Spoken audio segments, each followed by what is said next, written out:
Hey guys, it's fairly late at night and I should probably be asleep, but I think I've missed my is it circadian rhythm, and I've woke back up again. So such is life for me, unfortunately. Yeah, so I'll go put some music on in a bit and chill out.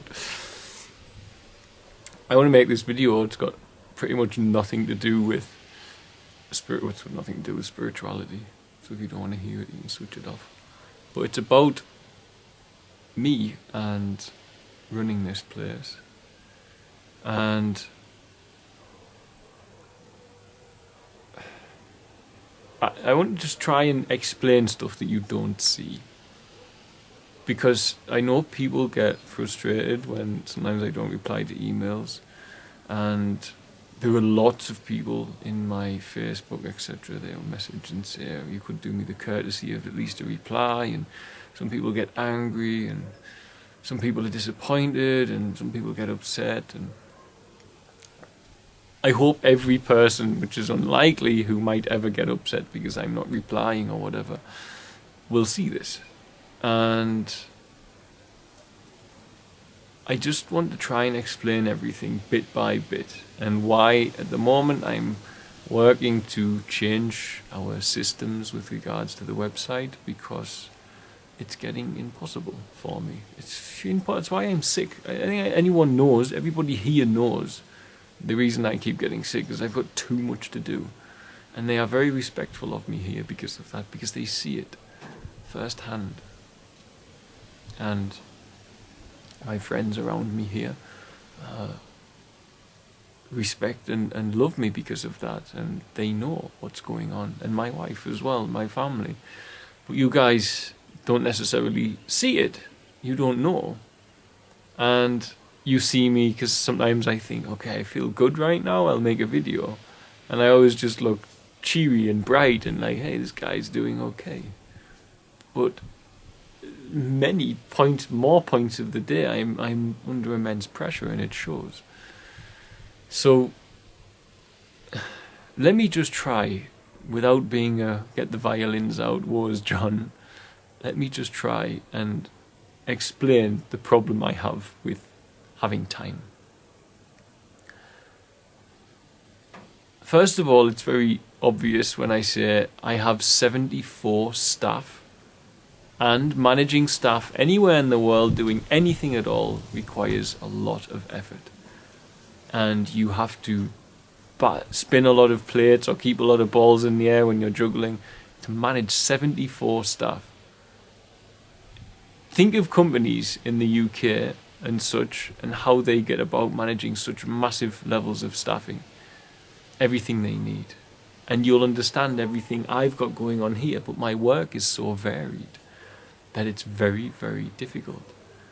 And amongst that 74 staff, I have teams. I have, starting at my office, I have now a volunteer coordinator, I have an accountant, I have a human resources department, I have the children's fund department, I have an IT department, and I have the social media department as well. Those are the educated staff down at the office. Then when you come up here, you have the medical staff. I have nurses on staff. I have occupational therapists on staff. I have care workers on staff. I also have social workers on staff as well. Now, that means that I'm dealing with all of those topics in any given day. Constantly throughout the day, all of those topics I have to deal with at some point or another, and I have to spread my time as best I can to deal with them. Also, dealing with social work, etc. is just anyone who's ever done it, it's very tiring, it's very emotional, it's very draining. Then I've got the occupational therapist and the nurses telling me which children are sick, which children are in trouble, so on and so forth. So that is a part of the staff I have, because then we have the care workers, and then you have the basic staff like the cleaners and the washers and so on and so forth, who are the foundation and important of everything we do here. Then I have a kitchen that I have to look after as well. Now, of course, I do delegate, but I still have to be involved in every single part of this. I want to ensure everything is spent correctly. I need to know when the kitchen goes to buy the food. That means the accountant is set on what they're going to be buying and how much that's supposed to be. Now on top of that, I've got drivers as well, because we need a lot of transport with these vehicles. So I, on any given day, have to deal with accounting, IT, the children's fund and all that entails, which is education and schools and so on and so forth. Social work, which is always the stuff that breaks your heart. The medical stuff, which breaks your heart because these are my children and I love them. And the volunteer stuff has just begun as well. And the IT stuff and everything in between on that there is just here, Featherstail, and the office just down the road from Featherstail. So once I move from there, this is just on the work side of things. I've then got the other children's home and all of the staff who belong there, the matrons and the manageress there, and keeping that place stocked, making sure the children have all the education, etc. And then we move on to Langola Malaika, which is another set of staff again, fairly similar to this set with the social work and so on and so forth. These are 3 separate sites. For me to get to Langola Malaika is around about 45 minutes in the car. So when I need to go there, I have a 45-minute drive, which is a commute for most people. But I have to do that some days just because I have to go and sort an issue out or so on and so forth. So I've got those 3 sites to work at as well. At certain times of the year, I have to manage the farm also. Throughout the rest of the year, I have to hire external employees, and that means I have to hire contractors and builders to build things. So as well as all of that, I have to oversee construction. Now I use members from that team to oversee it, but I still have to be overseeing all of it. So I oversee the construction as well. Now on top of all of that, I have the animal rescue. And that means I have to deal with the vets and the sick dogs, and I have to have the staff there as well, of which we have 7 staff at the animal rescue at the moment. So that brings another cycle of problems unto itself, because also the development of that place is also on my shoulders. I have to ensure that we can build more kennels, or that we budget enough money to be able to feed the dogs, or we have enough to be able to treat the dogs. Now, add to that the fact that I'm seen as father to a great many children. I don't know how many children exactly see me as their dad, because not all of them do, but it's a lot. And they come with their problems, and they come to my home, and I don't say no to them. And they come when they get home from boarding school because they want to see their father. And I don't say no to them. But you're talking more children than a man should have, naturally speaking. Unless he's got far too many wives. But naturally speaking, a man shouldn't have this many children. Then I've got the dogs as well. Now, on top of that, when people are sick, it's in my nature and Fritzy's nature to nurse them. It's the same with the dogs. At my home, I have a disabled dog who we have to do everything for. I have to take her to the toilet at night time before I go to bed. I have to wake up in the night if she poops herself and clean it up like you would a baby. So, those are the things I have going on. Did I mention farming? Sometimes I've got the farm to manage as well, but I'm sure we get that right. That's here, everything on the management side of things. Now obviously that doesn't entail the fact that on the social work I might be called out somewhere where it's a 2-hour drive into the bush to find someone who's starving to death somewhere. This obviously takes up a lot of your time as well. It's very, very difficult to manage your time when you're here with regards to getting around, because it's so hard. There's no roads. It's not quick to just go somewhere, you know. I think I covered everything that I manage here physically. Now, then you've got the workings of this place, and that goes on to donations, etc., and sponsors. Every single donation, every single sponsor comes through my email account, because I just haven't yet got a customer service team. Just don't have one. So they all come through my email account, and I have to go through them one by one, and I have to forward them to the relevant department, or I have to put the details to one side, and make sure that everything's gone through okay and that the donation cleared, because we've had a few problems with the website as well, which hopefully we fixed with the new website. So I have to do all of that. Then also, if there's any problems with donations, I have to deal with that. I have to email people, or Fritzy emails them as well now. But if anyone, for instance, they forget to change their bank card on PayPal and it's declined, I'm the one who has to email them and say, hey, this is suspended. Do you want us to cancel the sponsorship for your child, or do you want to continue and it was a mistake? That in itself, every day, is, depending on how busy it is a couple of hours. If we have like a viral video, like I did, then it's a few hours every day dealing with that. And it's bread and butter. We have to do it. I have to process those donations through. I have to make sure that the money gets transferred here and so on and so forth, or we don't eat. So there's that side of it as well. Now on top of that, I'm trying to develop the place and grow. So I'm forming relationships with people so as we can build these new children's homes and build the new website and everything. All of the stuff that needs to grow and develop what we do. I have to be involved in all of that as well. I have to. I don't have a choice. Now on top of that, you all know that I use social media. And to do my social media, I need to spend time making videos, and I also need to get into the right brain space sometimes. So I've got to take a little bit of time for myself to get into the right space and find what's going on. Now on top of all that, I've got to be able to hear God. You've got to remember, I've got to get my mind silent enough so as God can tell me what to do, because this is his show. He's running the show, I'm just along for the ride. But if I don't get quiet enough, I can destroy this in an instant, because my carnal mind's not subject to the laws of God. And if I'm not spending time getting quiet enough, then I'm going to mess this place up, because my carnal mind's going to try and do it and it's not going to know what to do.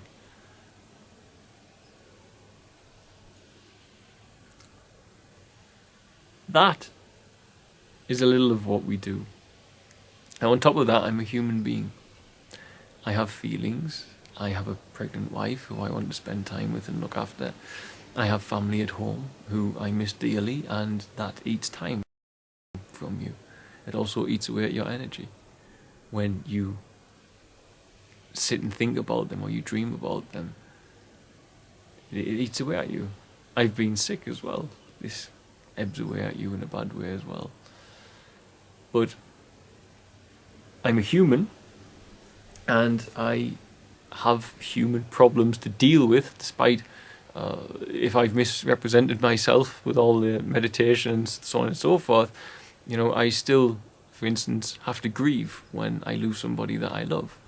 I still can't work when I've been out and found a child locked away in a room by himself, suffering terribly.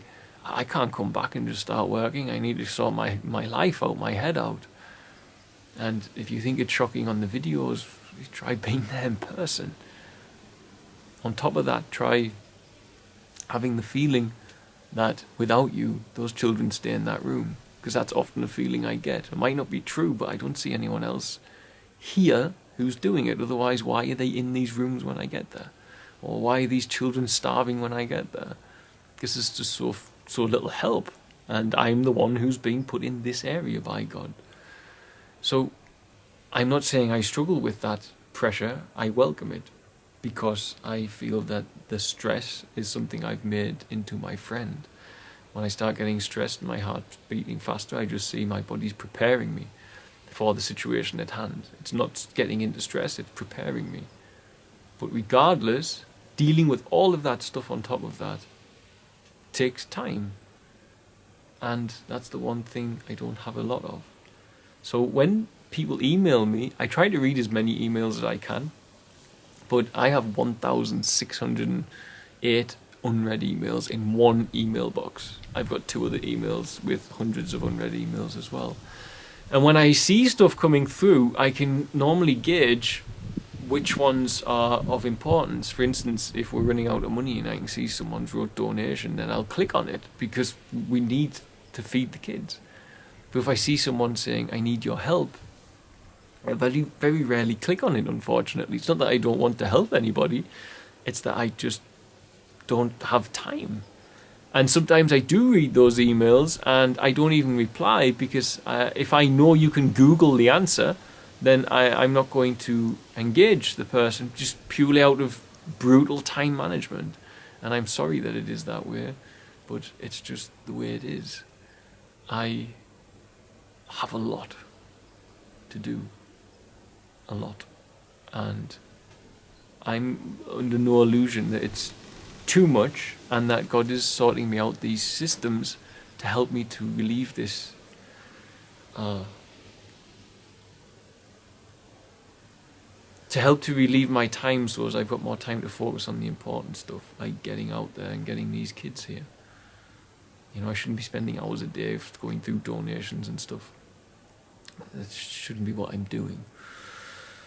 And I think God is lining things like that up, like I say, with this new website and stuff like this. That's going to take all of that away from me, thankfully. But I just hope people understand when I say that. Can you even remember the list I gave you of responsibilities I've got here? On top of that, it's a high-pressure world. I'm away from my home, I'm away from my culture. It's all different here. And I've got all the wants and worries that a man has. You know, this year my mother broke her back and I had to wait 3 months before I could fly to see her. All I wanted to do was go see her straight away.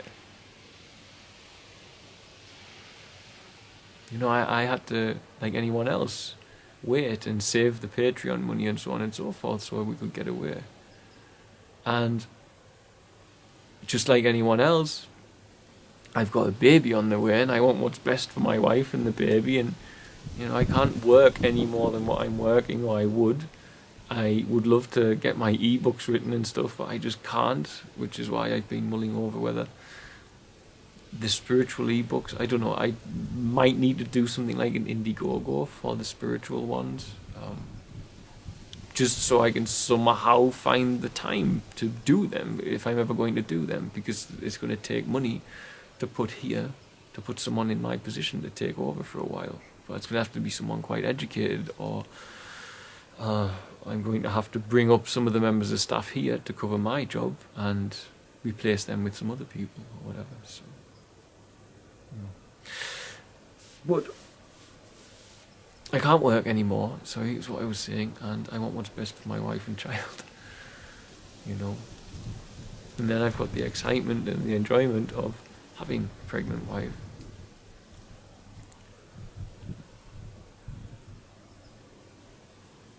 I don't really get a chance to enjoy it. I actually don't get much chance to enjoy the pregnancy. I should be, but I don't. Just don't get a chance to. It's not like in the West where you can sit in the evening, chat about it. I come in here, I'm exhausted, I just want to eat and go to sleep. Fritzy's trying to tell me everything that's going on with the baby, and I'm just kind of blank to it. He's trying to tell me, oh, it's this many weeks, so the baby's doing this inside me, and it shouldn't be that way, and that's why I'm trying to change it to be that way. But you have to understand that when I don't reply to an email or a YouTube comment or a Facebook comment, you know, sometimes I can't even find enough time for my wife who lives with me. Sometimes I can't find enough time for my children. Dominic, the first child to come into my care, who has called me father for 3 years now, and he's my son. He is my son, 100%. I'd quite happily lay down my life for that boy, and many of the others as well, all of them. But he's my son. And he came to me not so long ago and said, I miss you. And he lives here with me. My own son said, I miss you, and he lives with me.